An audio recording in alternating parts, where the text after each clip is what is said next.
नमस्कार। आज हम एक बहुत ही रंगीन सफर पर निकलने वाले हैं। एक ऐसा सफर जो हमें आधुनिक भारतीय कला के उस्तादों और उन आंदोलनों से मिलाएगा जिन्होंने इसे एक नई पहचान दी। तो चलिए शुरू करते हैं। तो सवाल उठता है, आखिर कौन है वो कलाकार, वो मास्टर्स जिन्होंने भारत की कलात्मक पहचान को गढ़ा? चलिए आज की इस चर्चा में इसी सवाल का जवाब ढूंढते हैं। तो आज हम क्या क्या देखने वाले हैं? सबसे पहले बात होगी रंगों में आई एक क्रांति की, फिर मिलेंगे संस्थापक दूरदर्शी कलाकारों से, उसके बाद जानेंगे प्रगतिशील विद्रोहियों के बारे में, देखेंगे कैसे नए रूपों ने प्राचीन जड़ों से प्रेरणा ली, और आखिर में हम पहुंचेंगे आधुनिक युग की कला तक। तो चलिए शुरू करते हैं हमारे पहले पड़ाव से, रंगों में एक क्रांति। ये वो समय था जब भारतीय कला एक बहुत बड़े, एक नाटकीय बदलाव के दौर से गुजर रही थी। देखिए, ये कहानी है उन कलाकारों की जो पुरानी परंपराओं और पश्चिमी असर की बेड़ियों को तोड़ रहे थे। वो एक नए भारत के लिए एक बिल्कुल नई, एक अनोखी कला की भाषा गढ़ रहे थे। अब बात करते हैं उन दूरदर्शी कलाकारों की जिन्होंने असल में इस कलात्मक क्रांति की नींव रखी थी। और इस क्रांति की चिंगारी कहाँ से शुरू हुई? बंगाल स्कूल से। इसके पीछे जो सोच थी वो थी अवनींद्रनाथ टैगोर की। वो एक ऐसी कला शैली चाहते थे जो 100% भारतीय हो, जिसकी अपनी एक अलग पहचान हो। तो इस नई सोच को आगे बढ़ाने वालों में ये 3 नाम बहुत अहम हैं। एक तो खुद अवनींद्रनाथ, जिन्होंने भारतीयता को कला के केंद्र में रखा।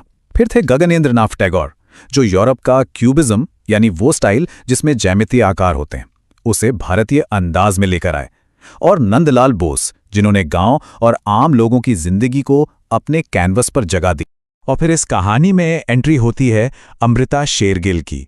उन्हें यूं ही नहीं भारतीय आधुनिक कला की जननी कहा जाता। ये उपाधि बिल्कुल सटीक बैठती है, क्योंकि उन्होंने जो किया वो सच में एक क्रांति थी। अगर हम उनके काम को देखें, जैसे श्री गर्ल्स या विलेज सीन, तो साफ पता चलता है कि उनका फोकस भारतीय महिलाओं और गांव की जिंदगी पर था। उस दौर में ये एक बिल्कुल नया और ताज़ा नजरिया था।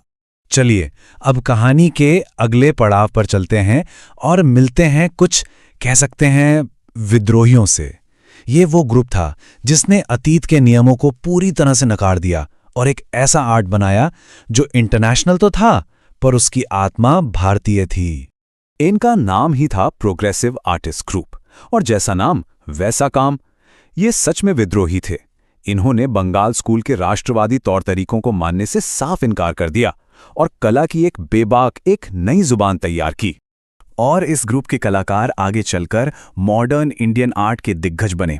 सोचिए, एम.एफ. हुसैन के वो दमदार घोड़े, एस.एच. रजा का गहरा आध्यात्मिक बिंदु, हर एक कलाकार का अपना एक अलग, बहुत ही शक्तिशाली अंदाज था। अच्छा, अब एक छोटा सा सवाल हो जाए। ये एक ऐसा सवाल है जिसमें अक्सर लोग थोड़ा कंफ्यूज हो जाते हैं। यहां 2 नाम हैं, एफ.एन. सूजा और पीलू मोदी। इनमें से एक हमारे प्रोग्रेसिव आर्टिस्ट हैं और दूसरे नहीं। क्या कोई अंदाजा है? सही जवाब है पीलू मोदी। वो एक राजनेता थे। ये एक बहुत ही कॉमन ट्रिक क्वेश्चन है जो एग्जाम्स में भी आता है। याद रखिएगा, एफ.एन. सूजा इस प्रोग्रेसिव आंदोलन का एक बहुत ही अहम हिस्सा थे। तो अब हम कहानी में उस दौर में आ गए हैं जहां कलाकार नए नए रूप तो खोज रहे थे, लेकिन उनकी प्रेरणा की जड़ें बहुत गहरी थीं, हमारी लोक परंपराओं में, आध्यात्मिकता में। यहां हम देख सकते हैं कि कलाकार कितनी अलग अलग जगहों से प्रेरणा ले रहे थे। जैसे जामिनी रॉय ने लोक कला को अपनी पहचान बनाया, वहीं जी.आर. संतोष ने तांत्रिक कला से प्रेरणा ली, जो सिंबल्स और आध्यात्मिक एनर्जी पर आधारित होती है। और हाँ, कला अब सिर्फ कैनवस पर पेंटिंग तक ही सीमित नहीं थी। राम किंकर बैज जैसे कलाकारों ने मूर्ति कला यानी स्कल्पचर में क्रांति ला दी। वहीं जरीना हाशमी ने प्रिंट मेकिंग को एक नया मुकाम दिया। चलिए अब इस कहानी को आज के दौर में यानी समकालीन युग में लेकर आते हैं।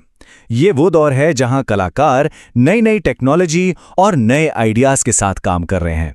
इस दौर में कलाकारों ने कैनवास और पारंपरिक मूर्तिकला की सीमाओं को भी लांघ दिया।